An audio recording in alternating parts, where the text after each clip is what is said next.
Assalamualaikum warahmatullahi wabarakatuh. Waalaikumsalam warahmatullahi wabarakatuh. Alhamdulillah wassalatu wassalamu ala Rasulillah Sayyidina Muhammad ibni Abdillah wa ala alihi wa sahbihi wa mawalah, amma ba'du. Alhamdulillah, pada malam hari ini kita kembali melanjutkan kajian rutin kitab Bulughul Maram, masih di dalam kitab Shalah, yaitu kitab tentang sholat. Bab yang pertama, babul mawaqit, yaitu bab tentang waktu-waktu sholat. Hadis yang ke 137. Wa'an ibni Abbasin radhiyallahu anhuma, dan dari Ibnu Abbas radhiyallahu anhuma. Kalau hadis yang sebelumnya tadi Ibnu siapa? Ibnu Umar. Yang sekarang Ibnu Abbas. Nah, siapa Ibnu Abbas ini? Namanya Abdullah bin Abbas. Kalau Abdullah bin Umar itu lebih terkenal dengan spesifikasi kemampuan hadisnya. Nah, sementara kalau Abdullah bin Abbas itu lebih terkenal dengan kemampuan tafsirnya. Jadi para ulama-ulama tafsir itu ketika mereka mengambil referensi dalam menafsirkan setiap ayat, itu banyak sekali mengambil referensi dari Abdullah bin Abbas. Jadi sama-sama Abdullah, tapi ada kemampuan yang berbeda. Abdullah bin Umar ulama ahli hadis, Abdullah bin Abbas ulama ahli tafsir, pakar tafsir Al-Quran. Qala, beliau berkata, qala Rasulullah sallallahu alaihi wasallam, telah bersabda Rasulullah sallallahu alaihi wasallam, al-fajru fajrani, fajar itu ada dua jenis fajar. Fajar yang pertama adalah fajrun yuharrimut ta'am, fajar yang mengharamkan untuk makan, wa tahillu fihi sholat, dan menghalalkan untuk mengerjakan sholat. Fajar yang kedua, wa fajrun tahrumu fihi sholat, fajar yang mengharamkan sholat, ay sholatus subhi, yaitu sholat subuh, wa yahillu fihi ta'am, dan menghalalkan makan. Rawahu Ibnu Huzaimah, diriwayatkan oleh Ibnu Huzaimah, wal Hakim, dan Imam Hakim, wa sahhahahu, dan dinilai sahih oleh Al-Hakim. Walil Hakim, dan di dalam hadis Imam Hakim, min hadisin Jabir, dari hadis sahabat Jabir, nahbuhu, ada hadis yang serupa dengan hadis yang kita bahas saat ini. Wazada, dan ditambahkan, fil ladzi yuharrimut ta'am, tentang masalah mengharamkan makan. Innahu yadhabu mustatilan, sesungguhnya dia adalah ufuk yang memanjang. Mustatilan fil ufuk, sesungguhnya dia, yadhabu itu pergi, memang asalnya dhahaba yadhabu. Nah, kalau kalimatnya yadhabu mustatilan fil ufuk, nah ufuknya itu pergi memanjang, jadi maksudnya ufuknya itu dalam proses memanjang.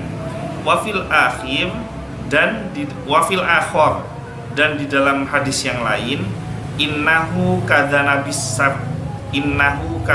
sirhani, sesungguhnya dia seperti seekor serigala. Bisa difahami maksudnya? Atau sih bingung? Bingung menjelaskan. Jadi begini, fajar itu ada dua. Saya langsung baca syarahnya aja ya, biar nggak bingung. Fajar yang kalian ketahui selama ini kan fajar apa yang kalian ketahui? Fajar sodik, ya, iya. Yang umum kan fajar sodik. Artinya sodik itu apa? Ada yang tahu nggak? Artinya sodik itu apa? Hah? Bukan nama. Iya, orang ada yang namanya sodik. Makna dari sodik apa? Hah? Bukan. Hah? Apa? Ngintun monyet. Sodik. Rasulullah itu sifatnya ada 4. Yang pertama sidik. Sidik itu apa? Jujur. Fajar sodik, fajar yang jujur atau fajar yang benar. Nah, fajar yang kedua itu ada namanya fajar kadhib. Ini yang jarang kalian ketahui. Kadzib itu artinya bohong. Jadi fajar palsu. Nah, syarahnya pertama ada dua fajar yang berbeda secara hukum dan sifat. Jadi sifatnya beda, hukumnya beda. Fajar pertama yaitu fajar kadzib. Dia menjulang vertikal di ufuk, tidak bisa dilihat dengan mata telanjang. Jadi mesti menggunakan teleskop. Kapan fajar kadzib itu muncul? Itu dia sama dengan waktu imsak. Jadi waktu imsak itu adalah fajar kadzib. Waktu imsak itu kapan? 10 menit menjelang waktu subuh. Jadi fajar kadzib itu sudah muncul fajar tapi masih kadzib, fajar palsu. Itu 10 menit menjelang waktu subuh. Nah, sementara fajar kedua yaitu fajar shodiq, dia memanjang di ufuk dan makin lama makin terang. Jadi fajar shodiq itu ditandai dengan masuknya waktu subuh. Subuh kok bukan imsak. Fajar kadzib itu imsak, fajar shodiq itu masuk waktu subuh. Yang ketiga, fajar pertama, fajar kadzib, tidak diharamkan makan ketika kalian masuk di bulan Ramadan. Fajar kadzib tidak diharamkan untuk makan. Artinya apa? Imsak itu masih boleh makan. Jadi bunyi sirine itu yang ning yang gitu itu masih boleh makan. Justru kalau dalam syariat itu diajarkan kalau berbuka puasa hendaknya diapakan? Kalau buka puasa diawali, disegerakan, betul ya? Membatalkan puasa yang paling sunnah adalah ketika persis adzan maghrib. Jadi begitu adzan maghrib, batalkan puasanya. Nah, membatalkan puasa disunnahkan dengan yang manis-manis. Nah, manisnya tapi jangan es. Ini sudah mau bulan puasa ini ya. Begitu masuk waktu bulan puasa, ini banyak yang pengkok. Tahun lalu sampai tak sediakan kurma, itu masih, saya tanya ini sama yang tersisa tahun lalu, bener nggak? Saya belikan kurma 10 kilo, itu sampai 3 dus, 3 kali saya beli. Saya bungkusin 7 butir.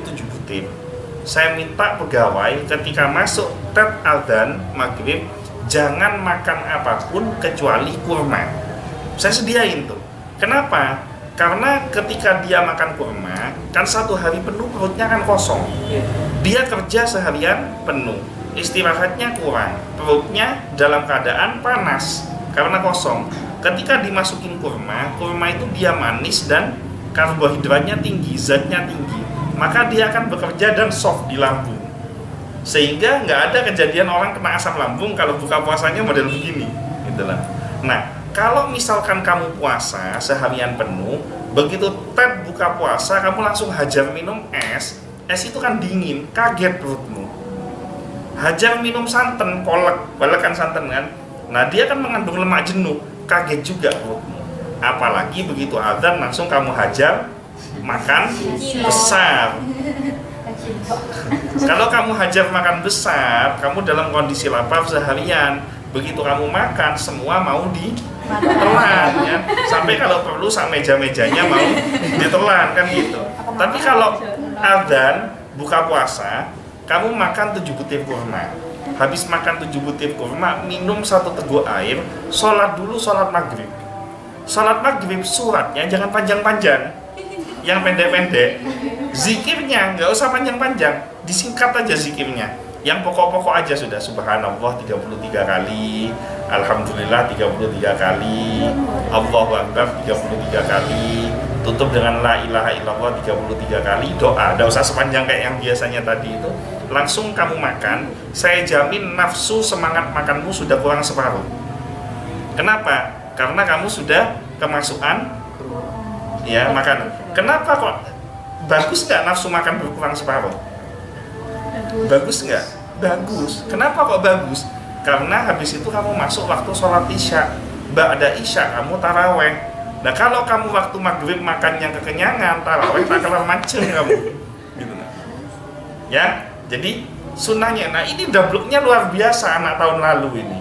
Minum es sembunyi-sembunyi, beli cilok, cimol dan kawan-kawannya, termasuk yang senyum-senyum itu ikut makan itu. Gitu. Diomongin yang bener itu, akhirnya saya jengkel, kurma itu nggak saya taruh di bawah lagi, udah saya bawa naik ke atas biar udah saya makan sendiri aja. Dikasih kurma bukan dimakan di tempat, ditempatin plastik dibawa pulang malamnya. Lah ini gimana ini orang-orang ini?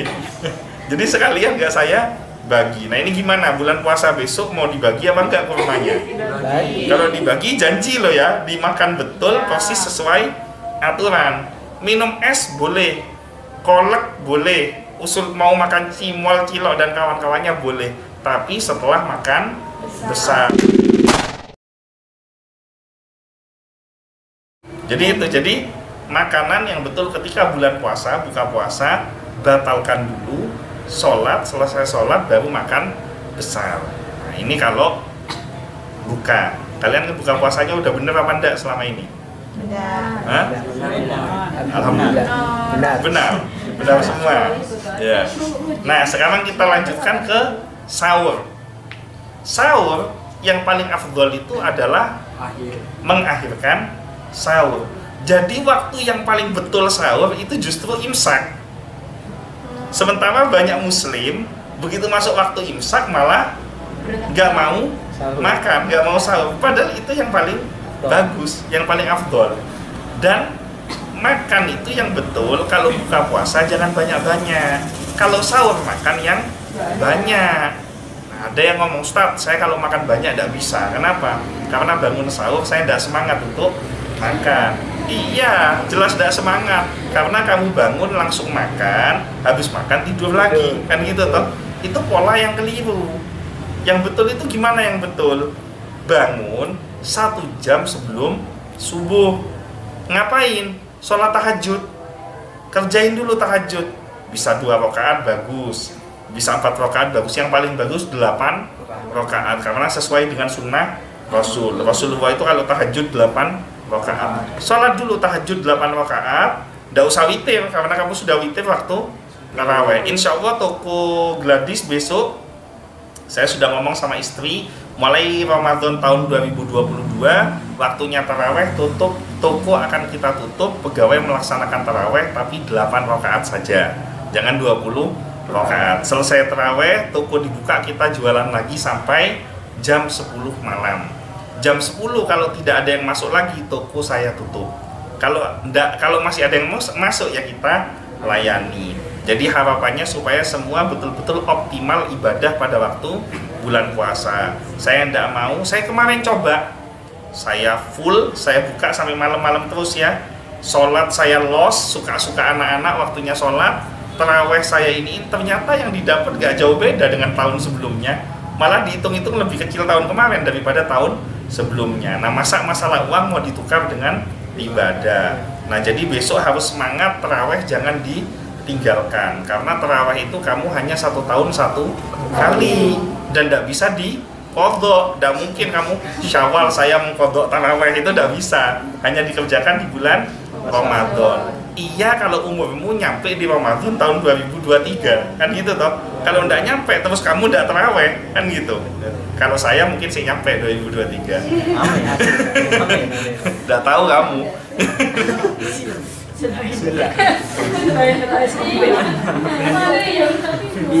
Saya lanjutkan. Masuk ke bab sahur dulu. Sahur itu kamu tahajud dulu. Nah, kalau kamu tahajud, tak jamin kamu lapar. Pasti kamu lapar. Pernah pengalaman begadang? Iya. Orang kalau begadang perutnya lapar apa enggak? Iya. Lapar kan? Karena waktu dia tidur, bangun, maka ada energi yang dibakar. Akhirnya perut menuntut pembakaran kan gitu. Nah ketika kamu sahur bangun, kamu tahajud, itu pasti akan lapar. Dan ketika kamu lapar, makannya semangat. Nah, makan semangat itu paling bagus pada waktu imsak. Kenapa? Karena satu, kamu kalau sahurnya jam 2 malam, ke maghrib itu masih panjang. Jadi kamu asar sudah loyo. Gitulah. Tapi kalau kamu sahurnya menjelang subuh, 10 menit menjelang subuh, stok cadangan makananmu itu masih lebih bertahan ketika waktu asar, sehingga laparnya itu lebih pas ketika maghrib. Bukan lapar banget tapi lapar biasa karena kamu imsaknya sahur. Satu. Yang kedua, kalau kamu imsaknya jam 2 atau jam 3 pagi, setengah jam atau 1 jam sebelum subuh, saya jamin kamu pasti ngantuk dan tidur. Akibatnya apa? Ada potensi subuhnya kelewatan, ada potensi subuhnya nggak dikerjakan. Yang betul terus gimana?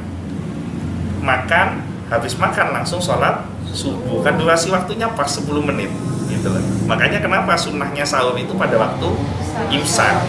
Masuk sholat subuh langsung kerjakan subuh, habis subuh jangan langsung tidur. Kenapa? Karena kalau langsung tidur, jangan ngomong masalah hukumnya, secara kesehatan juga tidak bagus, pencernaanmu bekerjanya berat.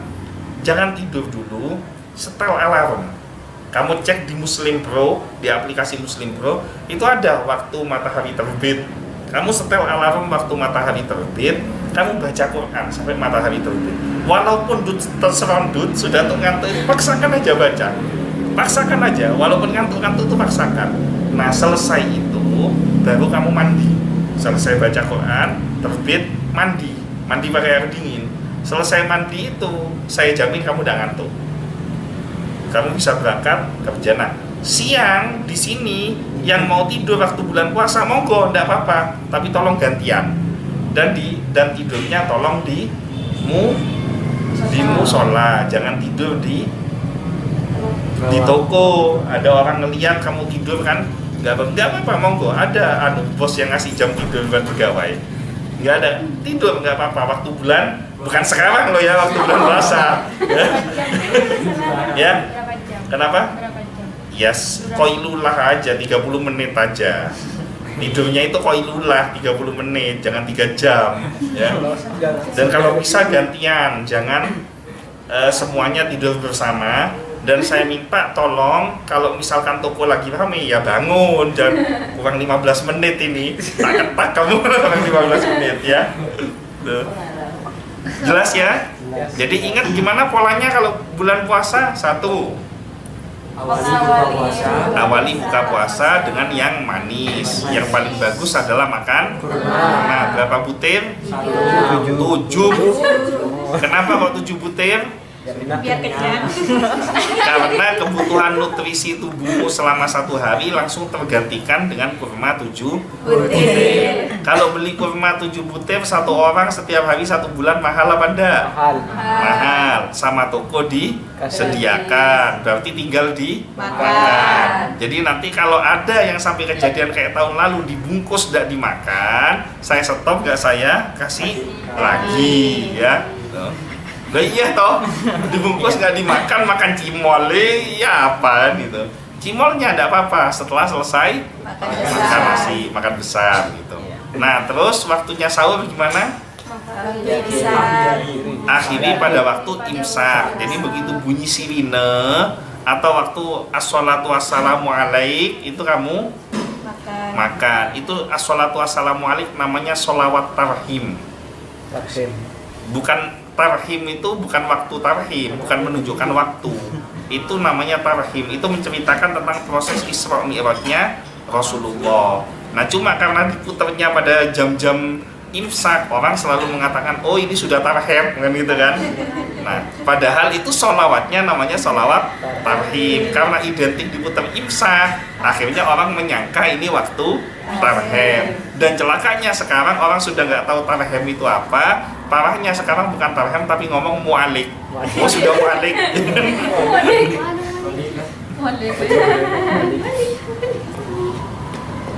Saya lanjutkan ya.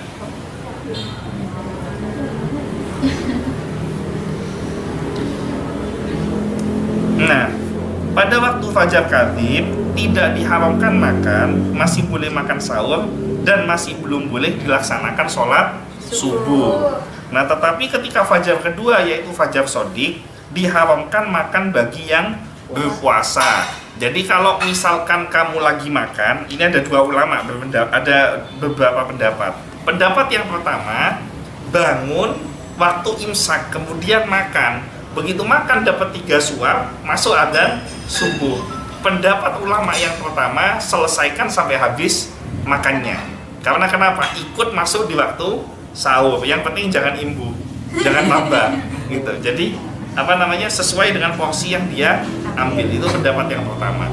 Pendapat yang kedua, harus stop detik itu juga, hanya boleh minum air putih. Pendapat yang ketiga, tidak boleh semuanya. Pokoknya kalau subuh sudah sama sekali tidak boleh ada yang makan. Maka untuk menjaga supaya kita lebih aman, kalau saran saya, bangunlah 1 jam sebelum subuh supaya kamu bisa tahajud dan waktu imsaknya kamu itu benar. Normalnya orang makan tuh berapa menit? 20. Hah? 20 menit tuh cara makannya kayak apa itu? Hah? Satu menit ada. Iya. Hah? Kurang lebih 10 menit ya makannya, itu sudah selesai sama minumnya kan itu kan? Dan 10 menit sama minumnya. Jadi itu sahur pada waktu imsak. Yang keempat, fajar kadhib muncul sebagai dengerin. Fajar kadhib muncul sebagai persiapan untuk imsak dalam puasa dan persiapan sholat subuh, juga sebagai pengingat bahwa sholat subuh sudah semakin dekat. Jadi kalau kamu kebangun sudah as-sholatu wassalamu alaik, sebelum subuh, jangan gitu, langsung cepet turun ambil wudhu supaya kamu subuhnya tepat waktu. Dan yang sedang sholat malam segera menutupnya dengan witir. Misalkan Faris ngejar sholat hajat 40 rakaat, kayak Kiai Azaim sholat hajat 40 rakaat ya. Nah, persis rakaat ke-36 as-sholatu wassalamu alaik, tidak usah diteruskan, langsung sholat witir. Karena 3 menit sholat 3 rakaat sholat witir itu sudah cukup waktu imsak. Ada pertanyaan sampai sini? Cukup? Ya mudah-mudahan semuanya panjang umur, sehat, selamat, bahagia, mendapatkan rezeki yang barokah, mendapatkan syafaat dari Nabi Muhammad sallallahu alaihi wasallam. Al-Fatihah.